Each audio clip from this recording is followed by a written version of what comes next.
అన్ని చేరని ప్రాజెక్ట్ తెలంగాణలో తప్ప ప్రపంచంలో ఎక్కన్నైనా ఉంటదా? ప్రాంతీయ వివక్షకు ఇంతకన్నా నిదర్శనం ఇంకేం కావాలి? తలాపున గోదారి బారుతున్న ఎండిన పొలాల్లో రైతు దిగులుగా కూర్చొని ఏడవాల్సిందేనా?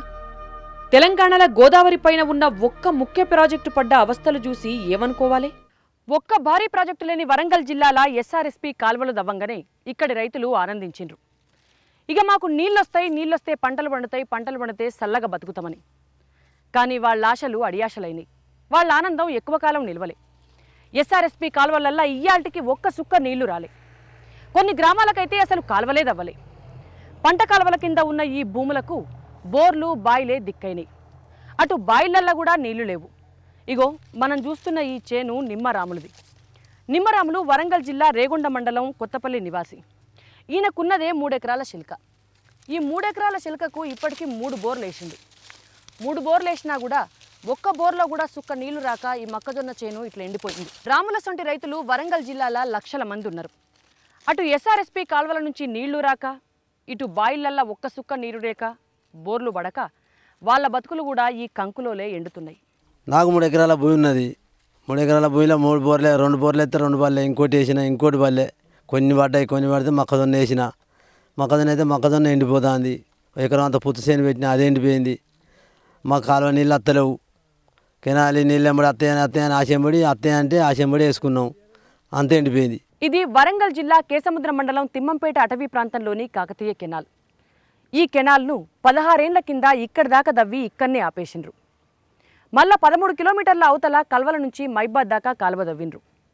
ఈ మధ్యలో 13 కిలోమీటర్లు కాలువ లింక్ లేకపోవడంతో ఇక్కడి నుంచి నీళ్లు మైబాద్కు పోయే అవకాశమే లేదు. ఈ 13 కిలోమీటర్లు ఎందుకు ఆపిండ్రని అడిగితే ఇది రిజర్వ్ ఫారెస్ట్ ఏరియా కావడంతో ఇక్కడ కాలువ దవ్వడానికి పర్మిషన్ లేదన్న చిన్న సాకు చూపించి కాలువ దవ్వుడు ఆపిండ్రు. 2001లో టీఆర్ఎస్ ఏర్పడిన తర్వాత టీఆర్ఎస్ లొల్లి చేస్తే గానీ ఆఘమేఘాల మీద పర్మిషన్లు తీసుకొచ్చి ఇక్కడ 13 కిలోమీటర్లకు ఈ కాలువ దవ్విండ్రు. ఇది ఎస్ఆర్ఎస్పీ ప్రాజెక్టు కాలువల దుస్థితి. టీఆర్ఎస్ లొల్లి చేస్తే గానీ ఈ కాల్వకు పర్మిషన్ రాలేదు. అంటే లొల్లి చేస్తేనే తెలంగాణ ప్రాజెక్టు కాల్వలు గడతారా? పంచాయతీ చేస్తేనే తెలంగాణకు నీళ్ళొస్తాయా? ఇది తెలంగాణ ప్రజల ప్రశ్న. నీటి చుక్కలేక పొలాలెండిపోతున్న రైతుల ఆవేదన. తెలంగాణ గోస. పోరాడకపోతే మన బతుకే దిన గండం, పొలికే కలు పెట్టి మనం పోరుబాట సాగుదాం. గోదావరిని తెలంగాణ పొలాలకే మలుపుదాం. తలాపున బారుతుంది గోదారి, మనసేను మనసెలుక ఎడారి. మొదటి దశ దుస్థితి ఇట్లుండంగానే రెండో దశ కథ మొదలైంది. దీనికి 1983లో పునాదిరాయి వేసి వదిలేసిండ్రు. 20 ఏండ్ల పాటు సర్వేల పేరుతోనే కాలం గడిచిపోయింది. 1992లో అన్ని అనుమతులు లభించినాయి. అయినా 10 ఏండ్ల పాటు సర్కార్లు దాని సంగతే మర్చిపోయినాయి. టీఆర్ఎస్ పార్టీ పుట్టి తెలంగాణ ఉద్యమం ఊపందుకున్నాక 2004లో పనులు మొదలైనాయి. మొదటి దశ పెండింగ్ పనులు కూడా కొన్ని టీఆర్ఎస్ లొల్లి తర్వాత జరిగినాయి. దయగలిగినప్పుడల్లా ప్రభువులు తభిక్షమేసినట్టుగా ఫండ్స్ కేటాయించి అక్కడక్కడ కాలువలు దవ్వుకుంటా పోతున్నారు. జలయజ్ఞంలోనూ దీనిపై చిన్నచూపే. 2 ఏండ్లల్లా పూర్తి చేయాల్సిన ప్రాజెక్టుల లిస్టులో చేర్చకుండా 5 ఏండ్ల కేటగిరీలో పడేసిండ్రు. కేటాయింపులు ఘనంగా చూపించిండ్రు గాని వాటిని ఖర్చు చేయనేలేదు. పనులు ప్రారంభమై 7 ఏండ్లవుతున్నా నేటికి 40% పనులు కూడా కంప్లీట్ అవ్వలేదు. భూసేకరణ ఇంకా పూర్తిగానే లేదు. అన్ని అనుమతులు ఉన్న ఈ ప్రాజెక్టు నత్తనడక నడుస్తుంటే ఇంకో పక్క ఏ క్లియరెన్స్లు లేని సీమాంధ్ర ప్రాజెక్టులు మాత్రం యమ స్పీడుగా సాగిపోయినాయి. కాకతీయ కాలువ తమ పొలాల్లోకి నీళ్లు తెస్తుందని ఆశపడ్డ ఖమ్మం, నల్లగొండ రైతుల ఆశలు ఇప్పుడు అడియాసలుగా మారిపోయినాయి. మేడం, మేము చాలా రోజుల నుంచి వెళ్ళి ఎస్ఆర్ఎస్పీ గురించి చాలాసార్లు ప్రయత్నం చేసాం. పోయినసారి టీడీపీ ఎమ్మెల్యే మాకు ప్రకాష్ రెడ్డి ఉన్నప్పుడు మాకు వాటర్ కావాలని మేము 2-3 సార్లు ఆయన దగ్గరికి జీబులు వేసుకొని కూడా పోయినాము. పోతే ఆయన ఏమన్నాడంటే, నువ్వే ఉన్నావు అన్నయ్య, 350 గ్రామాలు ఉన్నాయి, నిజామాబాద్ నుంచి వెళ్ళి ఇక్కడికి లాస్ట్ ములుగు దాకా రావాలంటే నీ ఒక్క గ్రామమే లేదు, ఇట్లాంటి గ్రామాలు మాకు 350-400 గ్రామాలు ఉన్నాయి, మాకు వాటర్ ఆ సైడ్ వస్తుంది కానీ ఈ సైడ్ మీకు రాదు అని అన్నాడు. 2-3 సార్లు మేము పోయి వచ్చాము. తర్వాత ఇక మళ్ళీ దాన్ని పట్టించుకున్న వాళ్ళు లేరు. ఇంతవరకు మాకు వాటర్ లేదు. చాలా డార్క్ ఏరియా. అసలు కనీసం ఇప్పుడు తాగడానికి కూడా నీళ్లు లేవు. చాలామంది రైతులు బాధపడుతున్నారు. వరలన్నీ నిండిపోయినాయి. మళ్ళీ తర్వాత ఈ కాంగ్రెస్ గవర్నమెంట్ వచ్చినప్పుడు దివంగత ముఖ్యమంత్రి వైఎస్ రాజశేఖర్ రెడ్డి ఉన్నప్పుడు మాకు దేవాదుల నుంచి వెళ్ళి వాటర్ ఇస్తామన్నారు. పొన్నాల లక్ష్మయ్య గారు వచ్చి మాకు ఇక్కడ శంకుస్థాపన చేసిండు రంగా చెరువు దగ్గర. అది ఇప్పటివరకు ఇంకా ఏమీ లేదు. మరి టెండర్ అయింది అంటున్నారు. అది తొందరగా టెండర్ చేసి మాకు మాదన్నపేట నుంచి వెళ్ళి గిన్నెబాయి వరకు సప్లై చేస్తామన్నారు. అదన్నా చేస్తే కొంచెం రైతులు బాగుపడతారు. ఇప్పటికీ చాలా ఇబ్బందులలో ఉన్నారు. మాకు ఏ గవర్నమెంట్ వచ్చినా కూడా ఇంతవరకు చేసింది అయితే ఏం లేదు. మా మండలంలో 23 గ్రామ పంచాయతీలలో కనీసం ఒక 6-7 గ్రామాలకు తప్ప వేరే గ్రామాలకు అసలు వాటరే లేవు. ఎవరు వచ్చినా కూడా మీటింగులు పెడుతున్నారు, ఇది చెప్తున్నారు వెళ్ళిపోతున్నారు. కానీ ఇంతవరకు వాటర్ సప్లై చేసిన వాళ్ళు అయితే ఒక్కరు లేరు మేడం. కావాల్సింది ఏంటంటే మాకు ఇప్పుడు 100% కావాలి. తొందరగా మాకు టెండర్ పిలిచి అది దేవాదులు పూర్తి చేయాలని, ఎస్ఆర్ఎస్పి లేకున్నా కూడా దేవాదులు అన్నా కూడా కంప్లీట్ చేస్తే రైతులు సంతోషిస్తారని మేము కోరుకుంటున్నాం.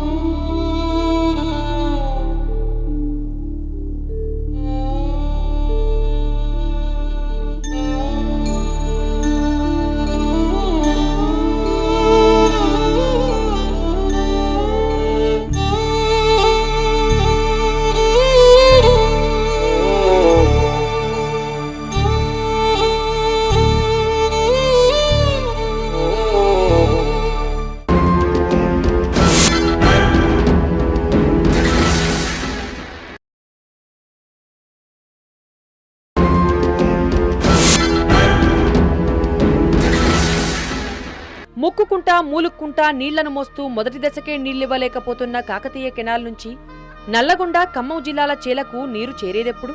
తవ్వుకుంటా పోతున్న కాల్వల్లో నీరు ఎక్కడ్నుంచి తెచ్చిపోస్తారు? ఈ ప్రశ్నలకు సమాధానం చెప్పేవాళ్లు ఎవ్వరూ కనిపించడం లేదు. రెండో దశ కింద మొత్తం 4,40,40,000 ఎకరాలకు నీరందించాల్సి ఉంది. కాకతీయ కాల్వను 284 కిలోమీటర్ల నుంచి 324 వరకు పొడిగించి వరంగల్, ఖమ్మం, నల్లగొండ జిల్లాలకు సాగునీటిని పంపించాలి. మనం ఇప్పుడు ఎస్ఆర్ఎస్పి ఫేజ్ 1 పూర్తి చేసుకుని తాగటందుకు గుక్కెడు నీళ్లు లేక ఫ్లోరైడ్తో కాళ్ళు చేతులు వంకర్లు పోయి బొక్కలు పెలుసుబారిపోయి అరన్న గోసబడుతున్న నల్గొండ జిల్లా ప్రజలకు తాగునీరు, సాగునీరు అందించే ఉద్దేశంతో ఎస్ఆర్ఎస్పి ఫేజ్ 2 కింద కాల్వలను దవ్వుతామని చెప్పి అప్పటి ముఖ్యమంత్రి చంద్రబాబు నాయుడు నల్గొండ జిల్లా తిరుమలగిరిలో వేసిన ఫౌండేషన్ స్టోన్ దగ్గరికి వచ్చినాం. ఈ ఫౌండేషన్ స్టోన్ అయితే పసుపచ్చ రంగులో వేసినారు కానీ నల్గొండ జిల్లా ప్రజల జీవితాల్ని మాత్రం పచ్చగా మార్చలేకపోయిండ్రు. వ్యవసాయమే దండగన్న చంద్రబాబు తెలంగాణ ఓట్ల కోసమే ఈ శిలాఫలకాలు వేసుకుంటా తిరిగిండు తప్ప నిజంగా నల్గొండ జిల్లా ప్రజల దాహార్తిని తీర్చడం కోసం కాదని తెలంగాణ వాదులు, తెలంగాణ ప్రజలు ప్రతి ఏడు ఈ శిలాఫలకం దగ్గర తద్దినాలు పెడుతున్నారు. అప్పుడు ప్రతిపక్షంలో ఉన్న కాంగ్రెస్ పార్టీ నాయకులు శిలాఫలకం అయితే వేసిండ్రు కానీ శ్రీరామ్ సాగర్ 2వ దశ పనులు ఇంకా మొదలుపెట్టలేదని చెప్పి దాని పక్క పొంటే ఒక నిరసన ఫలకాలు వేసిండ్రు. కానీ కాంగ్రెస్ పార్టీ అధికారంలోకి వచ్చినాక చేసిందేమీ లేదు. జలయజ్ఞం పేరుతోటి వైఎస్ రాజశేఖర రెడ్డి 800 కోట్ల రూపాయలతో టెండర్లు పిలిచి నల్గొండ జిల్లాల కాల్వలు దవ్వించిండు. కానీ కరీంనగర్, వరంగల్ జిల్లాల కాల్వలకే నీళ్లు రాంది నల్గొండ జిల్లా కాల్వలకు నీళ్ళొస్తాయా? అసలు అదృష్టం బాగుండి నీళ్ళొచ్చినా కరీంనగర్, వరంగల్ జిల్లాల కాల్వలల్లో నీళ్లు బారే పరిస్థితి ఇప్పుడుందా? మొత్తం కాల్వల నిండా తుమ్మలు మొలిచినాయి. ఎటు చూసినా ఇసుకతోటి, మట్టితోటి కాల్వలు పూడుకపోయే పరిస్థితులున్నాయి. వాటిని వెడల్పు చేయరు, వాటికి మరమ్మతులు లేవు. ఎప్పుడో 30 ఏళ్ల కింద దవ్విన కాల్వలకు 15 ఏళ్ల కింద సిమెంట్ లైనింగ్ చేసి వాటి మానాన వాటిని వదిలిపెట్టిండ్రు. ఇక ఆ కాల్వలకు నీళ్ళొచ్చి ఆ కాల్వల నుంచి నల్గొండ జిల్లా కాల్వలకు నీళ్ళొచ్చేదెప్పుడు? నల్గొండ జిల్లా ప్రజల కష్టాలు తీరేదెప్పుడు? ఏ పార్టీ అధికారంలో ఉన్నా తెలంగాణ ప్రాజెక్టుల దుస్థితి ఇదే. 2002లో స్టేజ్ 2 నుంచి కడెం స్థిరీకరణ, సరస్వతి కెనాల్ పొడిగింపు పనులను ఇందులో నుంచి తొలగించిండ్రు. ఈ విషయాలు ఇలా ఉంటే అసలు రెండో దశకు అవసరమైన నీరు ఉందా అన్నది పెద్ద ప్రశ్న. పైనుంచి వరదలు తగ్గిపోవడం, అక్రమ ప్రాజెక్టుల నిర్మాణం వల్ల వచ్చే నీరు తగ్గిపోయింది. ఇంకో పక్క రిజర్వాయర్ సామర్థ్యం పడిపోయింది. ఇన్నాళ్లు ఊరిచ్చుకుంటూ వచ్చిన ప్రభుత్వం ఇప్పుడు రెండో దశకు నీరు లేదని చావు కబురు సల్లగా చెప్తున్నది.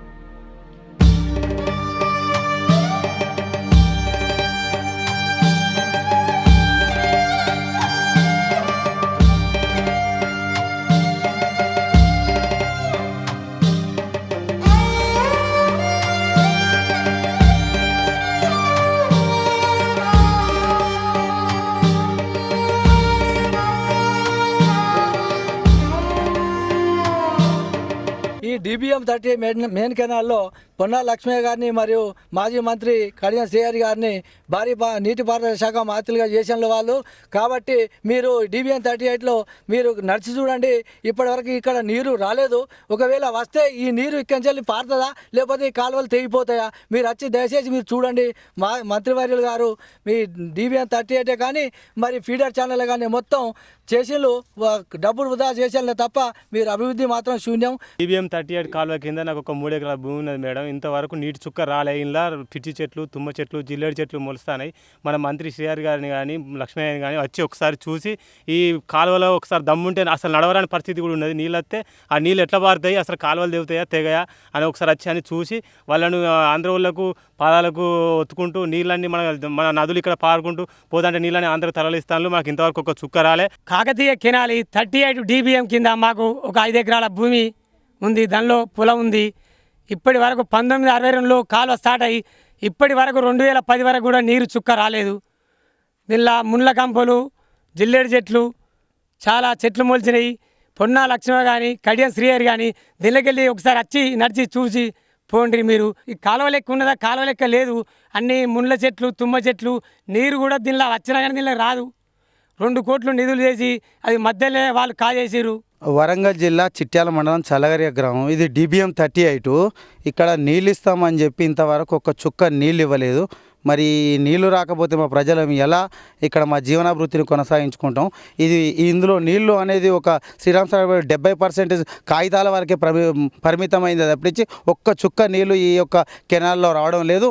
మీకు చిత్తశుద్ధైన మంత్రులు పొన్నా లక్ష్మయ్య గారు, మాజీ మంత్రి మన శ్రీహరి గారు, మీరు ఇదే కెనాల్ నుంచి వచ్చి ఈ జిల్లేడు చెట్లు, తుమ్మ చెట్లను దాటుకుంటూ మా తెలంగాణ పేద ప్రజల గుండెలను మీరు తాక్కుంటూ వచ్చి ఒకసారి ఈ కెనాల్లో నడిచి మీరు ఈ దీనిలో నీళ్ళు ఎలా పారుతాయో, ఒకవేళ వచ్చినా ఈ నీళ్లు ఈ కెనాల్ నుంచి పోతాయా? మీకు చిత్తశుద్ధి ఉంటే మాకు నీళ్లు వచ్చే విధంగా అవి చేయాలి. అంతేగాని నాగార్జున సాగర్ నీళ్ళను ఆంధ్ర కొట్టుకపోవడం, శ్రీశైలం నీళ్ళు ఆంధ్ర కొట్టుకపోవడం ఇది కాదు. మీకు చిత్తశుద్ధి ఉంటే తెలంగాణలోని ప్రాజెక్ట్ అయిన BDM 38కు నీళ్లు తెప్పించే విధంగా మీరు పాటుపడాలి. ఇక రెండో దశకు నీరందించాల్సిన కాకతీయ కెనాల్ మొదటి దశకే నీరు అందించలేకపోతున్నది. 8500 క్యూసెక్కులకు డిజైన్ చేసిన ఈ కెనాల్ పూర్తి స్థాయిలో నీటిని మోసుకెళ్లలేకపోతున్నది. 6500 క్యూసెక్కులను మించి తీసుకెళ్లే సామర్థ్యం కాలువకు లేదని తేలిపోయింది. కాకతీయ కాలువను 234 కిలోమీటర్ల నుంచి 284 వరకు పొడిగించి పనులు చేపట్టినప్పుడు ఆ కమాండ్ ఏరియాలో నీళ్లందే అవకాశమే లేదన్న చేదు నిజాన్ని ప్రపంచ బ్యాంక్ అధ్యయనం వెల్లడించింది. కాగ్ నివేదిక కూడా అదే విషయాన్ని చెప్పింది. మరి అలాంటప్పుడు 284 నుంచి మొదలై 324 కిలోమీటర్ల దాకా సాగే రెండో దశకు నీళ్లు ఎట్లా వస్తాయి? ప్రభుత్వానికి ప్రజలు మరీ అంత పిచ్చివాళ్లలేక కనిపిస్తున్నారా? కెనాల్ కెపాసిటీ పెంచకుండా రెండో దశ కాదు గదా, మొదటి దశకే నీళ్లు పూర్తి స్థాయిలో అందవన్న విషయం ప్రభుత్వానికి తెలుసు. వరంగల్ పోయేటందుకే ఆపసోపాలు పడుతున్న కాకతీయ కాలువ వరంగల్ను దాటి ఇక నల్లగొండ, ఖమ్మం జిల్లాలకు చేరేదెప్పుడు? దశాబ్దాలుగా కళ్లల్లో ఒత్తులేసుకుని ఎదురుచూస్తున్న రైతన్నల ఆశ నెరవేరేదెన్నడు? చేన్ల పక్కనుంచి పోతున్న కాల్వలల్లా సర్కారు తుమ్మలు తప్ప సర్కారు వారి నీళ్లు రావని తెలుసుకుని గోడుమంటున్నారు.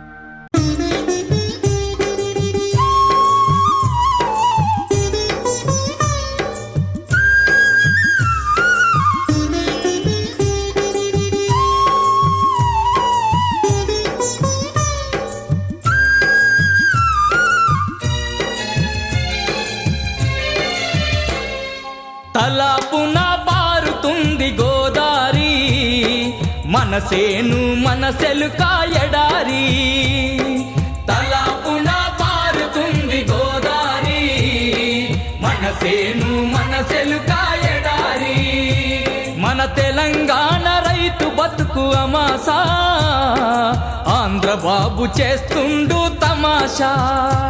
మన తెలంగాణ రైతు బతుకు అమాసా, ఆంధ్ర బాబు చేస్తుండు తమాషా.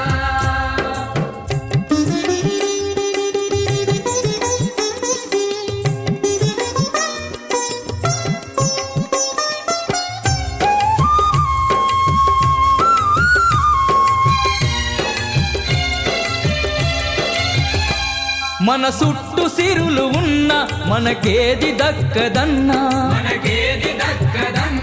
అవకాశమెంత ఉన్నా అభివృద్ధి జరగదన్నా మన చేతిలోని బువ్వ మన నోటి కందదన్నా చేతికి మూతికి నడుమా గీత గీతిరన్నా మోసపోతి మన్నారి గోసపడితి మన్నా తలాపున బారుతుంది గోదారి మనసేను మనసెలుకా ఎడారి. ప్రభుత్వం మాత్రం ఇప్పటికే 763 కోట్లు ఖర్చు పెట్టినమని లెక్కలు చెబుతున్నది. 1,64,687 ఎకరాలకు పొటెన్షియల్ ఇచ్చినమని ప్రకటిస్తున్నది. కానీ ఒక్క ఎకరా కూడా ఇప్పటికీ సాగు కాలేదన్నది పచ్చి నిజం. ఆ వాస్తవాలు రైతులు చెప్తారు.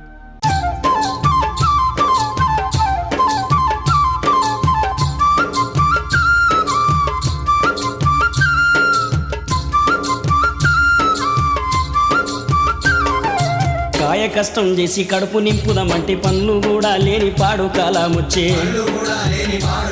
అయ్యో సేతానమేడుందిరా తెలంగాణ సేలన్ని బిళ్ళాయరా.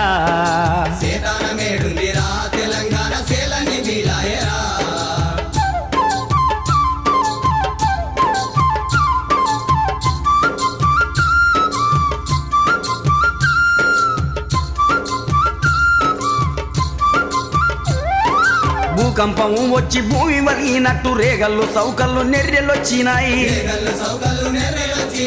ఎర్రని దుక్కులు ఇసుక దిబ్బాలాయ ఉసుక భూములన్నీ ఉత్తదుమైపాయే. అయ్యో ముదిమే గడ్డలు కూడా రా తెలంగాణ లెండి ముద్దులాయరా.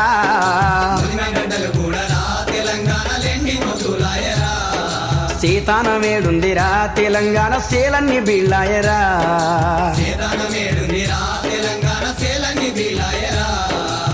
ఇక శ్రీరామ్ సాగర్ వరద కాలువది మరో శాడ్ స్టోరీ. కరీంనగర్, వరంగల్, నల్లగొండ జిల్లాల్లోని ఎగువ ప్రాంతాలకు నీరివ్వడానికి ఈ కెనాల్ ముందుకు వచ్చింది. శ్రీరామ్ సాగర్ ఒరిజినల్ ప్రాజెక్టు కింద 18,75,000 ఎకరాలు సాగు కావలసి ఉండగా అది 14 లక్షలకే పరిమితమైన సంగతి తెలిసిందే. ఆ నష్టాన్ని భర్తీ చేయడానికి 1984లో రాష్ట్రానికి వచ్చినప్పుడు జనగాం బహిరంగ సభలో ఈ ప్రాజెక్టును ప్రకటించింది నాటి ప్రధాని ఇందిరాగాంధీ. 20 టీఎంసీల వినియోగంతో 2,20,000 ఎకరాలకు నీరందించే పథకమిది. దీనిది సేమ్ పెండింగ్ కహానీయే. 84ల ప్రకటిస్తే 9 ఏండ్ల తర్వాత 93ల మరో ప్రధాని పివి శంకుస్థాపన చేసిండ్రు. ఆ తర్వాత అనేక ఏండ్ల పాటు నిర్లక్ష్యం నీడలోనే మగ్గింది. 1996లోనే అనుమతులు లభించినాయి. అయినా నిధులు కేటాయించలేదు, పనులు మొదలవ్వలేదు. ప్రజలు ఆందోళనలు, ఉద్యమాలు చేసినా చలనం కనిపించలేదు. హామీలు గాలికి పోయినాయి. తెలంగాణ ఉద్యమం మొదలై టీఆర్ఎస్ ఎన్నికల్లో సత్తా చాటాక గాని ప్రభుత్వంలో కదలిక రాలేదు. చివరికి టీఆర్ఎస్ ఉద్యమ ఫలితంతో 2004 ఎన్నికల ముందు అప్పటి ప్రభుత్వం పనులు మొదలుపెట్టింది. తర్వాత మళ్లీ పాతకదే, కాంట్రాక్టర్ల జేబులు నింపడం తప్ప జరిగిందేమీ లేదు. ఒక్క ఎకరాకు నీరందించే పని పూర్తి కాలేదు. సర్కారు నిర్వాకంతో శ్రీరామ్ సాగర్ చెప్పరాని అవస్థలు పడ్డది. పూడ్చలేనంత నష్టం జరిగింది. లక్ష్యం చేరకముందే ఈ ప్రాజెక్టు ఆయుష్ సగం తగ్గిపోయింది. ఇసుక మేటలు వేసి డ్యాం కెపాసిటీ పడిపోయింది. చిన్న చిన్న పనులు చేపట్టి ఆధునీకరించే అవకాశమున్నా విశాలాంధ్ర పాలకుల ఇరుకు మనసులకు దయ్యరావడం లేదు. లోయర్ మానేర్ లాంటివి 3-4 బ్యాలెన్సింగ్ రిజర్వాయర్లు గడితేనే ప్రాజెక్టు లక్ష్యాన్ని చేరుకోవడం సాధ్యమవుతుంది గాని సర్కారు వారు ఏ రోజూ ఆ దిశగా ఆలోచన చేయలేదు. వలస పాలకుల నిర్లక్ష్యం వల్ల ఎస్ఆర్ఎస్పీలో ఇసుక మేటలు వేసి రిజర్వాయర్ల సామర్థ్యం తగ్గిపోయింది. 112 టీఎంసీల కెపాసిటీ కాస్త ఇప్పుడు 90 టీఎంసీలకు పడిపోయింది. అయితే వచ్చి చేరిన సిల్టును తొలగించి ఎప్పటికప్పుడు కెపాసిటీ తగ్గకుండా చూడాల్సిన బాధ్యత అధికారులది, ప్రభుత్వానిది. డ్యాంకు ఉన్న స్కువర్ గేట్స్ను ఆపరేట్ చేసి సిల్టును క్లియర్ చేసే అవకాశముంది కానీ ఆ పని చేయలేదు. ప్రభుత్వాలు అధికారులకు అట్లాంటి ఆదేశాలు ఇవ్వలేదు. సిల్టు తొలగించకపోతే ప్రాజెక్టుకు ముప్పు తప్పదని నిపుణులు చాలాసార్లు హెచ్చరించిండ్రు. చర్యలు చేపట్టాలని విన్నవించుకున్నారు. అయినా పాలకులు పెడచెవిన పెట్టిండ్రు. ఎందుకు అన్న ప్రశ్న వేసుకుంటే పోతే పోయింది, మనకేంటి నష్టం అన్న పక్షపాత వైఖరి తప్ప మరే కారణం కనిపించదు. ఇసుక మేటలను తొలగించడానికి అవసరమైన టెక్నాలజీ కూడా మనకు అందుబాటులో ఉంది. డ్రెడ్జర్ యంత్రాలను ఉపయోగించి ప్రాజెక్టులో సిల్టును తోడేయొచ్చు కానీ ఆ పని చెయ్యలేదు. ఎందుకో ఏలినవారు ఆ విషయాన్నే మర్చిపోయినట్టు ప్రవర్తించిండ్రు. కానీ ఇదే టెక్నాలజీని వాడి ధవళేశ్వరం బ్యారేజీ వద్ద ఉపయోగించి ఇసుక మేటల్ని తొలగించిండ్రు. అక్కడ చేసిన పని ఇక్కడెందుకు చేయలేదు? అనుమానాలకు సందేహాలకు సమాధానం వెతుక్కోవడం కష్టమేమీ కాదు. పాలకులకు ఈ ప్రాజెక్టుపైన ఉన్న ప్రేమ అంతేనని అర్థం చేసుకోవాలి. ఇట్లా అడుగడుగునా చిన్నచూపు చూసి ఆధునిక దేవాలయాన్ని, తెలంగాణ జీవనాడిని చితికిపోయేలా చేశారని ఎవరైనా అంటే కాదని సమర్థించేందుకు ఏలినవారి దగ్గర ఒక్క పసవున్న పాయింట్ కూడా లేదు. ఇదిగో ఈ కనిపిస్తున్న ఈ 6 గేట్లు రివర్స్ స్లూయిస్ గేట్స్. ఇవి రిజర్వాయర్లోకి గోదావరి నీటితో పాటు వచ్చే మట్టిని, బురదను, ఇసుకను బయటికి పంపించాల్సిన గేట్లు. ఇవి కూడా ఈ ప్రాజెక్టు కట్టినప్పుడే కట్టినవి. అంటే 47 ఏండ్లైతుంది. కానీ 47 ఏండ్ల సంధి ఒక్కసారి కూడా ఈ గేట్లను ఓపెన్ చేయలేదు. దాంతోటి గోదావరి నీటితో పాటు వచ్చే మట్టి, ఇసుక మొత్తం పేరుకపోయి ఎస్ఆర్ఎస్పీ రిజర్వాయర్ కెపాసిటీ ఇప్పుడు 112 టీఎంసీల నుంచి 90 టీఎంసీలకు తగ్గిపోయింది.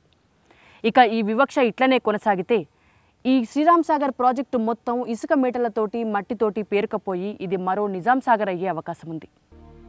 ప్రధాన కాకతీయ కాలువ అష్టకష్టాలు పడుతుంటే చూస్తూ ఊరుకున్నారు గని వెడల్పు పెంచి ఆధునీకరించే ఆలోచనే చేయలేదు. ఈ కెనాల్ డిజైన్ చేసిన నీటిని కూడా తీసుకెళ్లలేకపోతుందని తెలుసు. ప్రాజెక్టు కింద లక్షల ఎకరాల లక్ష్యాన్ని చేరాలంటే కెనాల్ను ఆధునీకరించి డిశ్చార్జ్ కెపాసిటీని పెంచటమే ఏకైక మార్గమని కూడా తెలుసు. తెలంగాణకు పెద్ద దిక్కుగా ఉన్న ఒక్క ప్రాజెక్టు నుంచి నీళ్లు రాకపోతే రైతులు తల్లడిల్లిపోతారన్న సంగతి తెలుసు. అయినా ఆయకట్టు రైతులపై దయరాలేదు. కాలువ కెపాసిటీని 8,500 క్యూసెక్కుల నుంచి 15,000 క్యూసెక్కులకు పెంచాలని ఎందరూ ఎన్నిసార్లు డిమాండ్ చేసినా పట్టించుకోలేదు. కానీ అదే సమయంలో తెలుగంగా, ఎస్ఆర్బీసీ, కేసీ కెనాల్ కాలువల డిశ్చార్జిని పెంచడానికి నిధులు కేటాయించుకొని పనులు చేసుకుంటా పోయిండ్రు. అవి చేసుకున్న పుణ్యమేంటి? కాకతీయ కెనాల్ చేసుకున్న పాపమేంటి? తెలంగాణలో ఉండడమే దాని నేరమా?